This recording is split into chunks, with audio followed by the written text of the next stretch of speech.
Hay coches que tienen éxito. Y luego están los que lo cambian todo, los que marcan un antes y un después. Hoy vamos a contar la historia de uno de esos coches, el Datsun 240Z, un deportivo que no es que solo tuviera éxito, es que reinventó las reglas del juego en todo el mundo. Y todo empieza con esta pregunta, que en su día era casi una provocación. ¿Era posible tener un deportivo de verdad, con un diseño espectacular y unas prestaciones que te pegaran al asiento, por un precio casi de risa? Bueno, pues la respuesta fue un sí, así de rotundo. A ver, hay que pararse un momento a pensar en esta cifra. $3.500. En 1970. Por este dinero te llevabas a casa un coche que plantaba cara de tú a tú a un Porsche 911 que costaba casi el doble. Este número no es solo un dato, es que es la clave de todo. Hizo que el sueño de tener un deportivo fuera real para muchísima gente. Para entender cómo fue posible este bombazo, tenemos que viajar en el tiempo. Vamos a volver al mercado de Estados Unidos en los años 60, un escenario que estaba a punto de cambiar por completo gracias a una idea que venía ni más ni menos que desde Japón. En aquella época las opciones estaban muy claras, y ninguna era perfecta. Por un lado tenías los deportivos europeos, preciosos, rápidos, sí, pero te costaban un riñón y, seamos sinceros, no eran precisamente fiables. Y por otro lado, los primeros coches japoneses que llegaban a América, fiables como un reloj suizo y baratos, pero eran sosos, aburridos, les faltaba alma. Estaba claro que había un hueco enorme en medio. Nissan, que en Estados Unidos vendía como Datsun, ya lo había intentado, ¿eh? Sacaron el Fairlady Roadster, que no estaba mal, pero era como los deportivos británicos, solo que más fiable. Y luego probaron con el Bluebird, una berlina diseñada por Pininfarina, pero no funcionó, no daban con la tecla. Necesitaban algo radicalmente distinto. Y ese algo distinto no salió de una reunión de ejecutivos ni de un estudio de mercado. No. Nació de la visión de dos hombres que, aunque estaban separados por un océano y por la propia burocracia de su empresa, pensaban exactamente lo mismo. El primero es Yoshihiko Matsuo, un diseñador buenísimo, un crack. ¿Su problema? Que decía lo que pensaba. Criticó un diseño de Pininfarina para Nissan y, como premio, lo mandaron a una división de diseño en la que solo estaban él y otra persona. Vamos, un exilio en toda regla. Pero ese castigo le dio algo muy valioso, tiempo para pensar y crear. Y mientras, al otro lado del charco, estaba Yutaka Katayama. Todo el mundo lo conocía como Mr. K. Era el jefe de Nissan en Estados Unidos, y su misión era patearse el país y averiguar por qué narices sus coches no se vendían. Y se dio cuenta de lo que la gente quería de verdad, algo deportivo que no fuera caro y que se pudiera usar a diario. Y aquí viene lo bueno, lo que parece de película.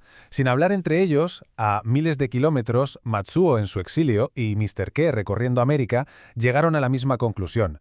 Ambos sabían que Nissan necesitaba un gran turismo que cogiera lo mejor de los dos mundos, la pasión europea y la fiabilidad japonesa.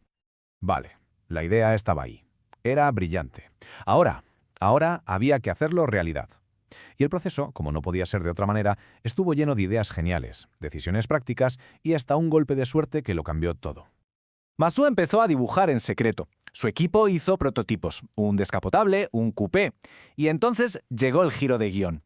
De repente, el gobierno de Estados Unidos saca unas normas de seguridad nuevas que hacían casi imposible vender coches descapotables. ¡Boom! La idea del Roadster a la basura. El único camino que quedaba era el coupé, justo el que ellos querían desde el principio.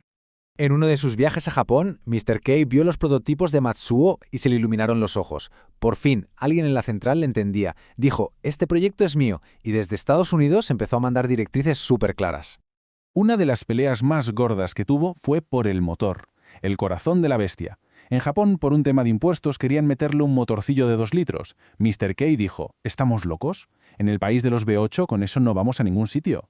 Se plantó y exigió un motor de 6 cilindros y 2.4 litros. Y ganó. Menos mal que ganó. Y por fin, octubre de 1969, Nueva York, se presenta el Datsun 240Z. Y el mundo del motor se vuelve completamente loco. El éxito fue inmediato, arrollador. ¿Por qué? Pues por una combinación perfecta de 4 ingredientes. La receta del éxito era esta. Primero, el estilo, ese capó larguísimo, la trasera corta, un diseño que no envejece. Segundo, las prestaciones. El motor de 2.4 litros y 151 caballos lo ponía de 0 a 100 en unos 8 segundos. Ojo que para la época era un cohete. Tercero, se conducía de maravilla gracias a una suspensión independiente a las 4 ruedas. Y por último, el golpe de gracia, lo que lo cambió todo, el precio. Para verlo claro, por $3.500 tenías el Datsun 240Z. Su rival directo, el Porsche 911T, costaba $6.490, casi el doble. Es que no había debate posible. De la noche a la mañana, tener un deportivo de verdad dejó de ser un sueño para ricos. ¿El resultado de todo esto? Pues ahí está la cifra. 200.000. 200.000 unidades vendidas solo en Norteamérica en sus primeros 4 años. Para un deportivo biplaza, eso era una auténtica barbaridad.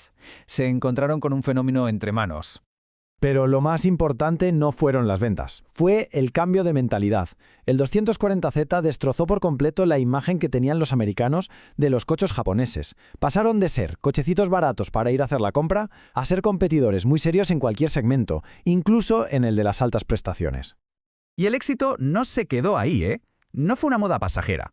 La influencia del 240Z ha durado décadas, tanto en los circuitos como en la calle, creando una auténtica dinastía de coches. Para demostrar lo que valía, se fueron a competir. Y vaya si lo demostraron. Ganaron el Rally Safari, una de las pruebas más bestias del planeta, 2 veces. Arrasaron en los campeonatos en Estados Unidos, con gente como el mismísimo Paul Newman al volante. Esto ya no era solo un coche, estaban haciendo una leyenda. Y esa leyenda creó una familia, la dinastía Z. Desde el original del 69, pasando por el icónico 300ZX de los 80, el gran regreso con el 350Z en 2002, y así hasta el modelo que tenemos hoy en día. De hecho, si te fijas en el último Nissan Z, es que es un homenaje andante. La forma de los faros, la línea del capó, la silueta, todo es un guiño al coche que lo empezó todo hace más de 50 años. El ADN del 240Z sigue ahí, intacto. Y esto nos deja con una reflexión final. La fórmula del 240Z, diseño, prestaciones, fiabilidad y un precio accesible, lo cambió todo en 1970. Viendo cómo el Z actual le rinde tributo, cabe preguntarse, ¿sigue siendo esa la receta del deportivo perfecto hoy en día? Ahí queda la pregunta.